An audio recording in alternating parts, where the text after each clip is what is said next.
জমা জল বেহাল নিকাশি হাওড়ায়। হাওড়ার বালি পুরসভার লিলুয়া থানার অন্তর্গত 33 নম্বর ওয়ার্ডের 55 তলায় অবরোধ করলেন স্থানীয় বাসিন্দারা। এর পাশাপাশি পরিস্থিতির সমাধান না হলে ভোট বয়কটের হুমকি দেন তারা। ওই এলাকায় অনিয়মিত জঞ্জাল সাফাই এবং এলাকার নিকাশি ব্যবস্থা ভেঙে পড়ায় এদিন রাস্তা অবরোধ করেন এলাকার মানুষ। ঘটনাস্থলে আসে লিলুয়া থানার পুলিশ।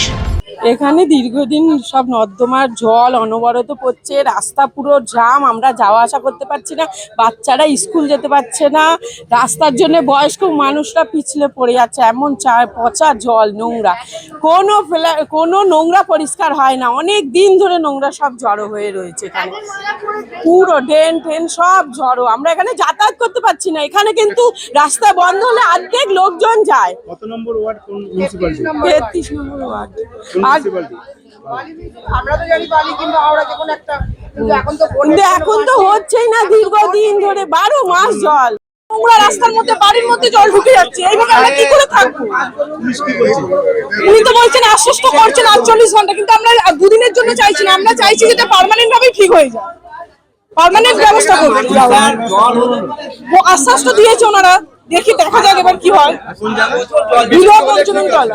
33 নম্বর ওয়ার্ড। হাওড়া থেকে সুমন আদকের রিপোর্ট, পুবের কলম।